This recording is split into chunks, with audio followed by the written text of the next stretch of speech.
He said it was suicide, but the bruises told a different story.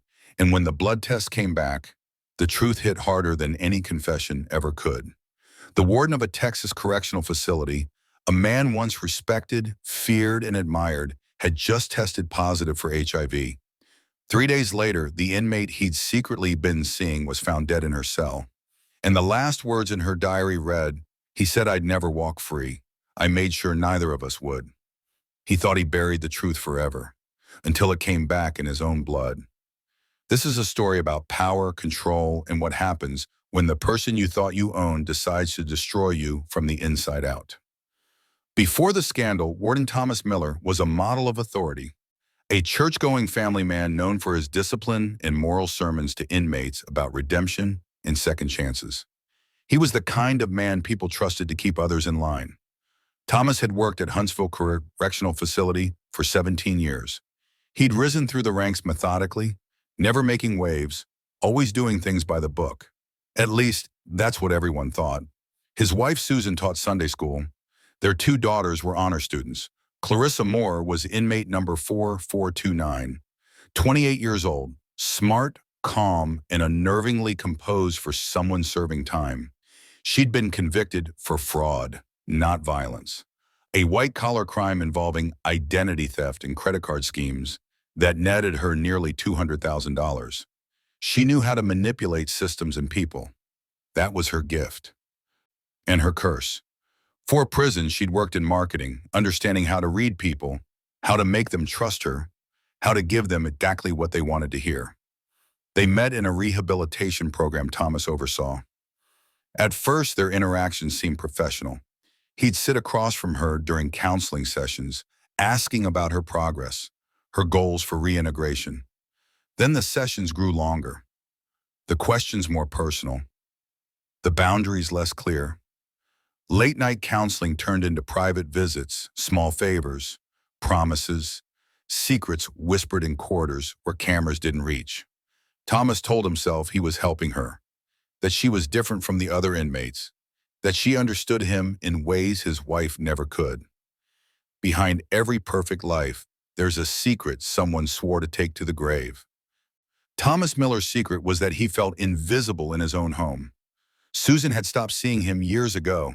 His daughters barely spoke to him. But Clarissa, she listened. She laughed at his jokes.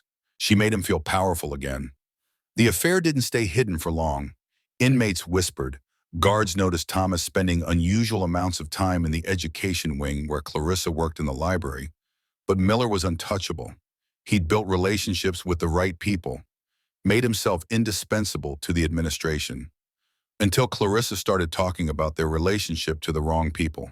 She mentioned it to her cellmate first, then to another inmate during recreation time.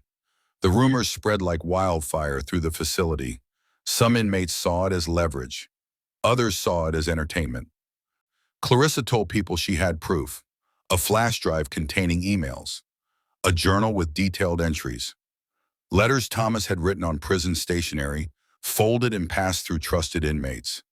Physical evidence of an affair that could end his career and possibly land him in the very cells he once controlled. Thomas panicked. He couldn't let this destroy everything he'd built, his reputation, his family, his pension. So he made a decision. He would isolate her, discredit her, make her seem unstable, unreliable, dangerous even. And then, without warning, Clarissa was transferred to isolation. The official reason was listed as disciplinary action for threatening another inmate. But no incident report existed. No witnesses came forward. It was simply Thomas Miller's word against a convicted criminal's. Days later, Miller reported feeling ill, fatigue, night sweats, persistent fever. The prison medical staff initially dismissed it as stress or perhaps the flu, but Thomas insisted on a full blood panel. His doctor reluctantly agreed. A standard medical check turned into something far more devastating, a positive HIV result. Thomas stared at the lab report in disbelief. His hands trembled. His mind raced through possibilities. How? When? The answer seemed obvious. Clarissa. He blamed lab contamination initially, demanded a retest. The second result came back identical. His wife believed the contamination story at first. She wanted to believe it. The alternative was too painful to consider. Her husband, her Thomas, unfaithful and now infected. Before we continue this story, let us know in the comments where you're watching from. We'd love to hear from you. And if you're new here, click on the subscribe button so you never miss any of our upcoming videos. Because what happens next in this case will challenge everything you think you know about justice and revenge. Then Clarissa was found hanging in her cell, a bedsheet twisted into a noose tied to the air vent. Her body discovered during morning rounds by a young corrections officer who would later require trauma counseling. The official report came swiftly. Suicide. Case closed. The virus wasn't the only thing spreading through the prison, so was suspicion. Inmates who'd been close to Clarissa didn't believe the suicide ruling. She'd seemed fine the day before, calm, almost eerily calm, like someone who had made peace with something. Officially, her death was ruled suicide. But the autopsy revealed inconsistencies that troubled the medical examiner. No deep ligature marks under the skin where the fabric should have compressed tissue. No defensive wounds, no DNA evidence under her fingernails suggesting she'd struggled with the sheet. The angle of the noose didn't match the position of her body, and her neck showed superficial marks consistent with the sheet. But the internal damage wasn't severe enough for someone who'd supposedly hanged themselves. The medical examiner noted these concerns in his report, but didn't have authority to overrule the official determination. Detective Elena Rodriguez took over the investigation. She'd worked in the Criminal Investigations Division for 12 years and had seen her share of prison deaths. This one felt different. Everything about it was too clean. The cell had been scrubbed, the body positioned, the timing suspiciously convenient. Elena had grown up in Houston, the daughter of immigrants who taught her to question authority when authority didn't make sense. She'd seen cover-ups before, but this one smelled of arrogance and fear. Someone with power had made this happen. Someone who thought they were untouchable. Everything about it was too clean. The cell, the body, the timing. Someone wanted her silenced fast. Elena started reviewing security footage, interviewing inmates, checking Thomas Miller's schedule and movements. Every instinct told her this wasn't suicide. This was murder disguised as mercy. Meanwhile, Miller began to unravel. He stopped attending Sunday services, stopped speaking to his wife beyond practical necessities. He claimed to see Clarissa's handwriting on his desk at work, messages appearing out of nowhere on post-it notes, in margins of reports, written in ink that matched her commissary purchases. "You said forever." One note read, "Now we share it." Another message scrawled across a budget report. Thomas would tear them up, throw them away, but more would appear. His colleagues noticed his paranoia, the way he'd flinch at shadows, the way he'd lock his office door constantly. Guilt rewrites the mind. It blurs what's real and what's remembered. Thomas couldn't sleep. Every time he closed his eyes, he saw Clarissa's face. Not afraid, not pleading, just watching him with that knowing smile she'd worn during their last conversation in the isolation wing. An inmate named Deshaun Williams stepped forward. He was 3 months from release and had nothing to lose by telling the truth. He said he'd seen a guard near Clarissa's cell the night she died. Not just any guard, a man wearing Miller's distinctive jacket, the one with his name embroidered on the breast pocket. Rodriguez checked security footage. The cameras in that wing had gone dark between midnight and 2 a.m., the exact window of Clarissa's death. The technical report blamed a power surge, but the prison's electrical logs showed no anomalies that night. Someone had manually disabled the system. Someone with administrative access. Meanwhile, internal investigators found that Clarissa's personal items were missing. Her diary, which multiple inmates confirmed she kept religiously, the flash drive she'd mentioned, letters she'd saved in a folder under her mattress. All gone. Vanished from the property room before they could be cataloged as evidence. Every lie leaves an echo. Every cover-up leaves a crack. And Elena Rodriguez was finding those cracks everywhere she looked. Thomas Miller's story had too many convenient gaps, too many missing pieces, too much privilege protecting him from scrutiny. Then came the letter, addressed to Warden Thomas Miller, delivered to his home, not the prison, no return address, just a single line written in careful cursive. You said you couldn't live without me. Let's see if that's true. Thomas recognized the handwriting immediately. It was Clarissa's. But how? She was dead. Someone was playing a cruel game with him, but he couldn't figure out who or why. He burned the letter in his backyard, watching the paper curl and blacken, hoping that would end it. A month later, a shocking discovery came from Elena's relentless investigation. Clarissa's medical records showed she was never HIV positive. She had no history of infection, no indication of illness.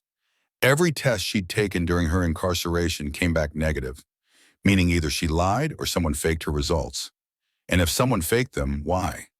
What possible reason would anyone have to mark a healthy woman as infected? Elena requested the full medical database from the prison. What she found made her blood run cold. When the lab logs were examined, one digital signature kept appearing on Clarissa's altered files, Thomas Miller's. He had administrative override privileges in the medical system, a power granted to wardens for emergency situations, and he'd used it to change Clarissa's records. He had altered her medical files, marked her as HIV positive, created a false history of infection dating back months. Why? To isolate her further, to control her, to ruin her credibility if she ever tried to expose their affair. Who would believe an infected inmate over a respected warden? But somehow she turned the game back on him. The question that haunted Elena was simple and terrifying. If Clarissa wasn't infected, how did Thomas Miller contract HIV? The answer had to be somewhere in the timeline, somewhere in the evidence that kept disappearing. He made her the disease. She made him the host. It was a revenge so perfectly calibrated, so precisely executed, that Elena almost admired it. Almost. Because someone was still dead. And justice didn't care about poetry. It cared about facts. At this point, the case had national attention. News outlets picked up the story. Prison reform advocates demanded investigations. Thomas Miller's picture appeared on television with the word accused underneath. His wife filed for divorce. His daughters changed their last names. He was suspended with pay pending investigation. The deeper the investigation went, the more tangled the timeline became. Miller denied everything in official statements, but his emails told a different story. Elena obtained a warrant for his personal computer, his work computer, even his phone records going back 2 years. Private messages, hidden in deleted archives recovered by forensic specialists. You don't tell anyone and I'll make sure you are out early. You belong to me now. I can make your life here heaven or hell. Your choice. Messages sent from Thomas's personal email to an anonymous account that Clarissa accessed through the prison library computers. But Clarissa wasn't the only one reading those messages. She had printed them. Every single one. Hidden copies in envelopes labeled insurance, and distributed them to people she trusted. People outside the prison walls who would know what to do if something happened to her. And then, weeks before her death, she mailed one envelope to her brother Marcus. Inside was a thumb drive, printed emails, and a letter explaining everything. She told him to wait, to only come forward if she died under suspicious circumstances. She knew Thomas well enough to predict his moves. The past refuses to stay buried, especially when the grave was dug by your own hands. Thomas Miller had thought he was covering his tracks. Instead, he was creating an evidence trail that Clarissa had planned to expose all along. She'd turned his own paranoia into a weapon. Detective Rodriguez tracked down Marcus Moore. He'd been released from another Texas prison just months before Clarissa's death. He'd served 8 years for armed robbery. His sister was the only family who'd stayed in contact, the only one who believed he could change. He worshipped her. Marcus had received Clarissa's letter in a USB drive. He'd been waiting for the right moment to come forward. When he heard about her death, he knew that moment had arrived. He contacted Elena through his parole officer, too afraid of going directly to police given his record. On the drive was hidden camera footage from inside the warden's office. Clarissa had somehow smuggled a tiny recording device, no bigger than a button, into the prison. She'd planted it during one of their private meetings, hidden in a book she'd gifted Thomas. A book he kept on a shelf, never suspecting. The footage showed Miller assaulting Clarissa, grabbing her arm, threatening her, telling her that if she ever spoke about their relationship, he'd make sure she never saw daylight again. It showed him destroying medical records on his computer, forging documents, all time-stamped 2 weeks before her death. The ghost wasn't haunting him. It was evidence, whispering from the hard drive he thought he'd erased. Every paranoid instinct Thomas felt was justified. Clarissa had planned this. Every move, every piece of evidence. She'd built a case against him that would survive her death. Miller's world collapsed. His family left him. His career was over. The Texas Department of Criminal Justice launched a full investigation into his conduct. Other inmates came forward with stories of abuse, favoritism, intimidation. The perfect warden was revealed as a predator who'd been protected by his position. But that was only the beginning, because Elena still didn't have the answer to her original question. If Clarissa wasn't infected, how did Thomas contract HIV? The medical evidence was clear. He was positive. She was negative. Something didn't add up in the timeline. During interrogation, after hours of Elena presenting evidence, playing footage, reading his own emails back to him, Miller finally broke. His lawyer advised him to remain silent. Thomas couldn't anymore. The guilt was eating him alive, literally and figuratively. "She found out," he said, his voice hollow. "She knew I lied about the test. She confronted me in isolation. Said she'd ruin me. Said she'd tell everyone. My wife, my bosses, the media. I couldn't let that happen.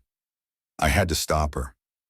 He confessed to entering her cell that night, to staging the suicide, to using his authority to erase evidence.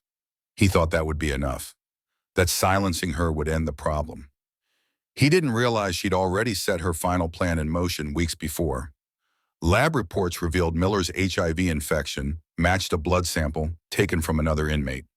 Inmate Daniel Torres, serving 20 years for aggravated assault. Torres had been diagnosed as HIV positive 3 years earlier. He was in the prison's medical management program, receiving antiretroviral therapy regularly through the infirmary. Torres had befriended Clarissa months before her death. They worked together in the prison library. Other inmates reported seeing them talking frequently. Clarissa helped Torres with legal research for his appeal. She was one of the few people who treated him with dignity despite his status. Forensic analysis suggested Clarissa had switched Thomas's medications. She'd worked in the library, but also helped in the infirmary during a staff shortage. She had access to medical supplies, to prescription bottles, to sharps containers where used needles were disposed of. She'd replaced his blood pressure medication, which he took daily, with capsules she'd carefully opened and filled with infected blood. Microscopic amounts mixed with the powder inside. Enough to transmit the virus over repeated exposure. A slow, deliberate revenge that would take months to manifest symptoms. He wanted to control her fate. She took control of his life. It was the perfect crime. Untraceable, undetectable until it was far too late. Even when Thomas eventually got tested, no one thought to check his medication. Why would they? He was the warden. He was above suspicion. The truth came too late, but it came all the same. Daniel Torres confirmed he'd given Clarissa blood samples, believing she was using them for some kind of medical research appeal. He had no idea what she was really planning. The district attorney decided not to charge Torres. He was a victim of manipulation, just like Thomas. Miller was charged with falsifying records, coercion, sexual assault, and second-degree manslaughter. The evidence was overwhelming. The trial date was set. Media coverage intensified. Prison reform groups used his case as an example of systemic abuse. Thomas Miller became the face of corruption within the correctional system. He never made it to trial. His health declined rapidly. The HIV progressed to AIDS faster than doctors expected. Either his immune system was particularly vulnerable, or the stress and guilt accelerated the disease. He developed pneumonia, then kidney failure. His body simply gave up. 6 months after Clarissa's death, Thomas Miller died in a hospital bed, alone. His wife didn't visit. His daughters didn't call. Elena Rodriguez was there, not out of sympathy, but to close the case officially, to hear if he had any final confessions. His last words to Detective Rodriguez were barely whispered. His breath labored. "She's still here. I see her every night, standing at the foot of my bed, just watching. Not angry, just watching." Elena didn't know if it was guilt, medication, or actual hallucination. Maybe it didn't matter. He escaped the law, but not his mind.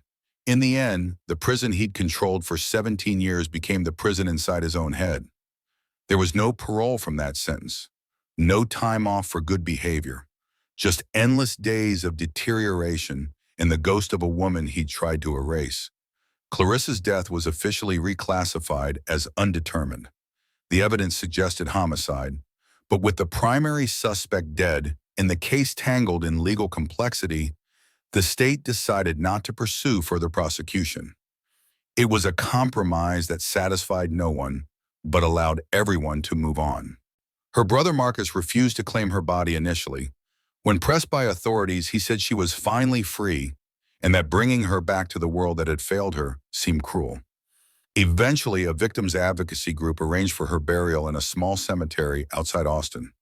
Was this justice? Or just another crime born from revenge? Elena Rodriguez thought about that question often in the months after closing the case. She'd solved the mystery, found the truth.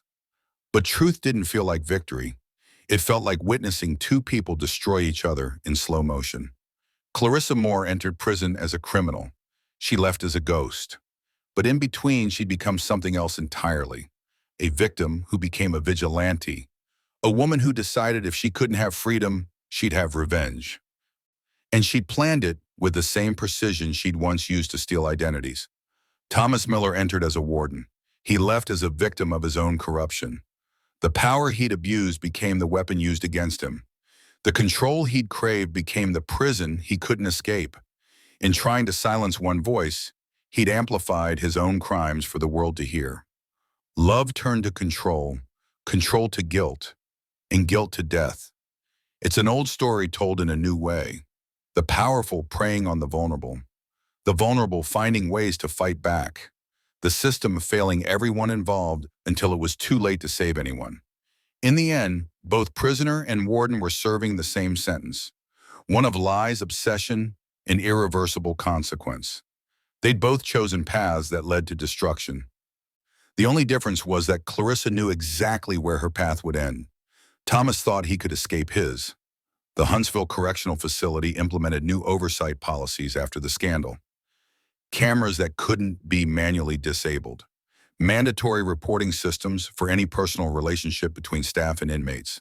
Regular audits of medical records.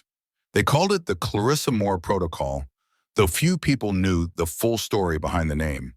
But policies don't stop human nature. They don't prevent people from making terrible choices. They just make it slightly harder to get away with them. And in a system already broken, slightly harder isn't the same as impossible. Elena Rodriguez kept a photo on her desk, not of Clarissa or Thomas, but of the letter that started everything. "You said you couldn't live without me. Let's see if that's true." She kept it as a reminder that every investigation is about people. Complicated, damaged, desperate people making choices that ripple outward in ways they can't always predict. Some truths don't stay buried. They wait for the right night to rise. They wait for someone patient enough to uncover them, brave enough to speak them, determined enough to make sure they matter. Clarissa Moore's truth destroyed 2 lives, but it also exposed a system that had allowed abuse to flourish in darkness. Was she a victim? Yes. Was she a villain? Also yes. Was Thomas Miller evil? Yes. Was he also human, flawed, weak? Yes. The truth is never clean. It's messy and contradictory and uncomfortable. It forces us to hold multiple realities at once and accept that justice doesn't always look the way we want it to. What would you have done in Clarissa's position? If you knew you'd never leave prison alive, would you fight back? And how far would you go? Those aren't easy questions. They're designed not to be. Because the moment we think we know what we do in someone else's nightmare, is the moment we've stopped really listening. Tell us in the comments how you feel about this case, about Clarissa, about Thomas, about the system that failed them both, because these conversations matter. They force us to confront the uncomfortable spaces between right and wrong, between victim and perpetrator, between justice and revenge. In the end, this isn't just a story about an inmate and a warden. It's about power. Who has it? Who abuses it? And what happens when someone decides that if they can't have freedom, by having freedom, they'll settle for balance, for equality and suffering, for making sure the person who destroyed them doesn't get to walk away unscathed. Clarissa Moore didn't win. Neither did Thomas Miller. They both lost everything. But in losing, Clarissa made sure her story would be heard, that her name would mean something more than just another number in another cell. She made sure that when people remembered Huntsville Correctional Facility, they'd remember why oversight matters, why power without accountability is just another word for tyranny. Sleep well tonight knowing that somewhere, someone is making a choice that will echo through time. Someone is deciding whether to speak or stay silent, whether to fight or accept, whether to trust the system or take justice into their own hands. And we won't know about it until it's already too late to stop. That's what true crime really teaches us. Not how to avoid becoming victims, but how to recognize that we're all capable of both tremendous good and terrible evil. The line between them is thinner than we'd like to believe. And sometimes, just sometimes, people cross that line believing they're doing the only thing they can. Thank you for watching. Remember to subscribe for more stories that will make you question everything you thought you knew about justice, revenge, and the human capacity for both. Leave your thoughts in the comments and ask yourself, what would you do if the only power you had left was the power to destroy the person who destroyed you? Would you use it?